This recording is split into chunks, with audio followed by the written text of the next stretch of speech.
Being born into a poor family really sucks. You go to school, get good grades, and then go to a job that barely pays you enough to meet your basic expenses.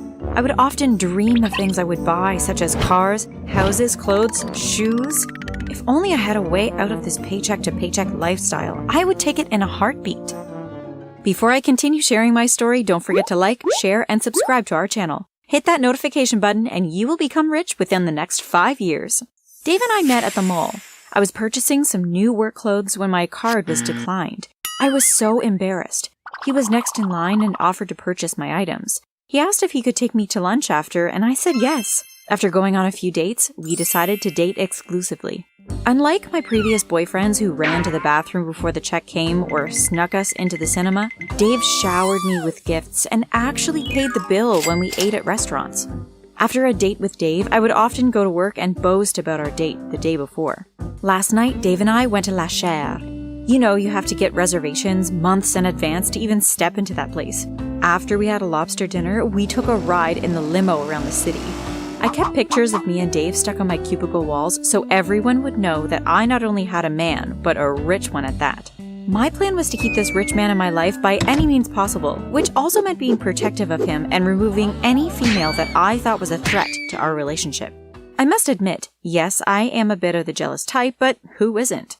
One night while getting ready for our date, Dave called. "Hey babe, I have a last-minute meeting with a new client, Mrs. Jacobs at La Chair, so I will have to postpone our date, okay?" "Sure, love, you go on and make that money," I said through a forced smile.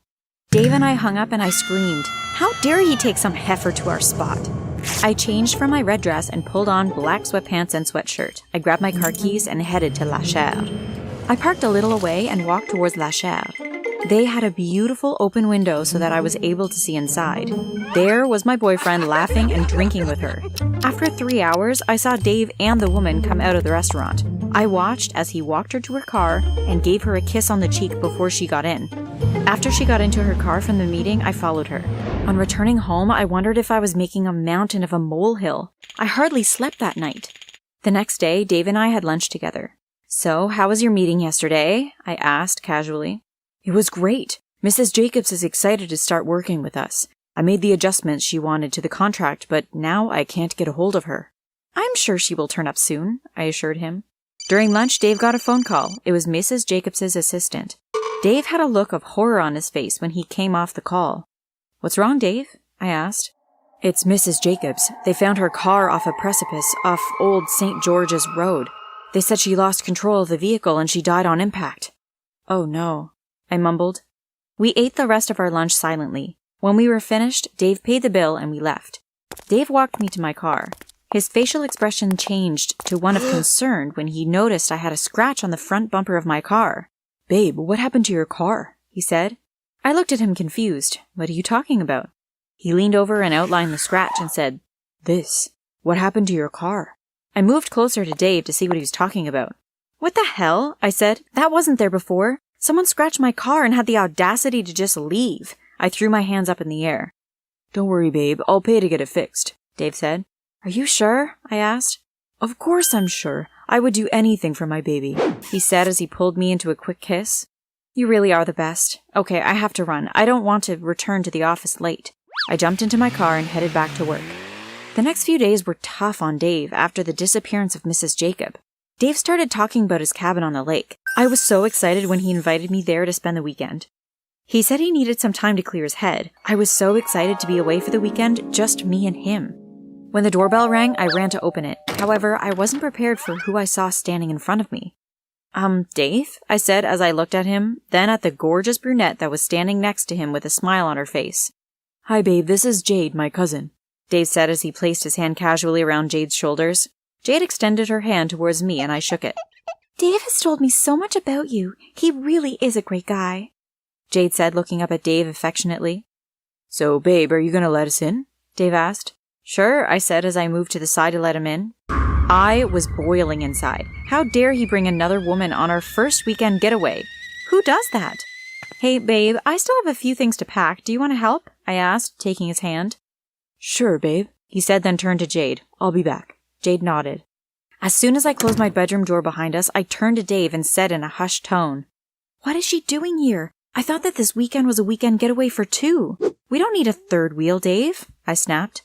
Babe, it was a last-minute thing. Her dad called and asked if she could stay with me for the weekend since he wouldn't be in the country, Dave said. So you are the only family she has? Are you trying out for the Best Cousin Award of the year? Because right now, you are a runner-up for the Worst Boyfriend of the Year, I hissed. I finished packing and Dave took the bags to the car. I sat in the front passenger seat, put my earphones on, and listened to music all the way to the lake. While in the cabin, Jade attempted to make small talk with me. I smiled and nodded and answered courteously, but all the while in my head, I had already ripped her head off and hung it on a spike. Hey, who's up for a swim? I said, clinging to Dave. Sure, why not? The last one to the lake is a rotten egg, he said. We all scrambled outside to the lake. Then Dave's phone rang. Why don't you and Jade go ahead and I'll catch up, he said before answering the call. Jade and I entered the water. It was cool and refreshing, definitely what my bones needed after sitting in a car for over an hour. Jade relaxed in the water next to me, telling me about the courses she was doing in college and how she couldn't wait to leave college so she could work at her father's firm. My attention wasn't on Jade, though. My focus was on Dave. He kept his eyes focused on the water as he chatted on the phone. I gave him a small wave and he smiled and waved back. A few minutes after Dave walked into the cabin, I noticed that Jade was no longer rambling in my ears. Jade? Jade! I searched for her head frantically above the water. Dave! Dave! I called from the water. Dave ran out of the cabin. I can't find Jade! I can't find Jade! I said hysterically. Dave immediately dove into the water to look for his cousin. I held my breath and felt helpless. Maybe if I was paying attention to her, this wouldn't have happened. After what seemed like an eternity, I breathed a sigh of relief when I saw Dave's head, then Jade's. Call an ambulance, Dave yelled at me. I came out of the lake quickly and ran inside to call the ambulance while Dave did CPR on Jade. After calling the ambulance, I stood by the door of the cabin. Please, Lord, let her be okay, I said, my eyes swelling with tears. Just then I heard Jade sputter, then cough. The ambulance came a few minutes later. Dave drove with the ambulance while I followed in the car. I arrived at the hospital and waited in the waiting area. After about 2 hours, I saw Dave and waved him over. How is she? Will she be okay? I asked, concerned. The doctor said that she'll be okay, but they're keeping her overnight for observation, Dave said as he hugged me. I'm so sorry about how I reacted earlier. I was just excited to spend the weekend with you, you know? I just wasn't expecting her to be there. Now look what happened, I said as I burst into tears. It's okay, Kiara. Nobody could have predicted this. It wasn't your fault. Let's head home, okay? Dave said as he steered me to the exit of the hospital. Dave called the next day. I'm heading to the hospital to check Jade. I'd like to visit her. Do you think she would want to see me? I could bring her some flowers. Do you think she likes flowers? I asked. I'm sure she would be happy to see you, and she loves flowers. Her favorite are lilies. She's in room 307, Dave said. We said goodbye and I purchased the flowers. The door to Jade's room was slightly ajar. I could hear Jade and Dave talking inside in low whispers.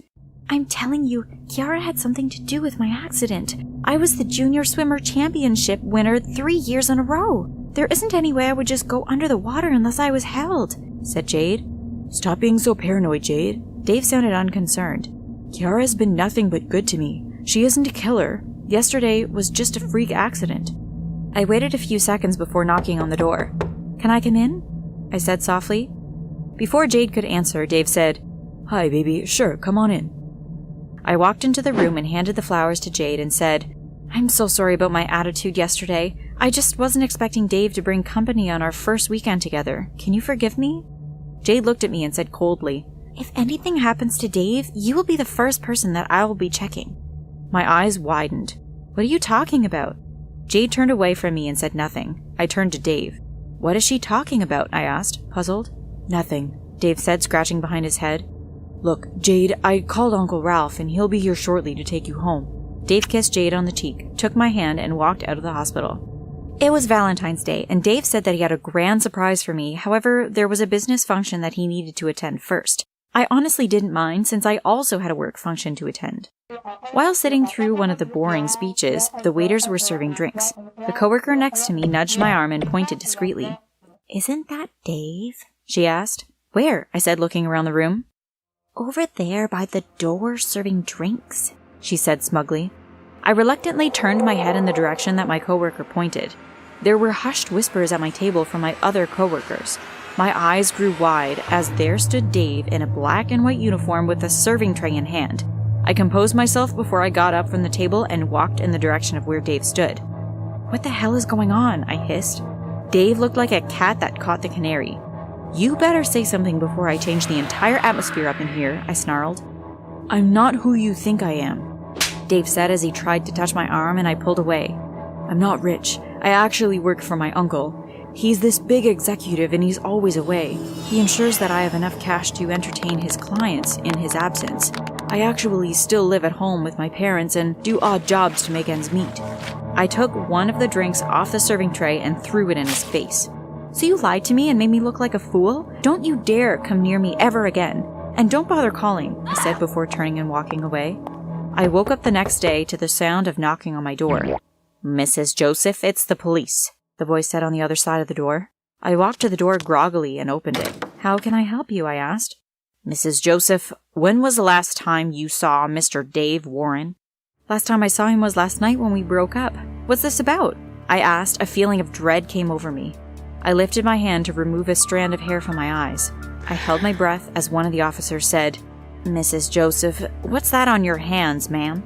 I looked at my hands. A dry red substance was over both my hands. Mrs. Joseph, step out of the apartment with your hands up, one of the officers said. What's this about? I asked as I stepped out of the apartment. I was handcuffed and led to the police car by one of the officers. He said, Mr. Warren was brutally attacked last night. Standing in front of my house was Jade. She looked on but said nothing. I was placed in the police vehicle and I looked back and saw her get into a car. She drove past the police car and I noticed that there was a scratch on the side of the door. I screamed from the back of the vehicle, I'm innocent! I'm innocent! What do you guys think of my story? Do you think I'm innocent or guilty? If this video gets to 30,000 likes, we'll post part 2 of this story. In the meantime, comment your predictions below.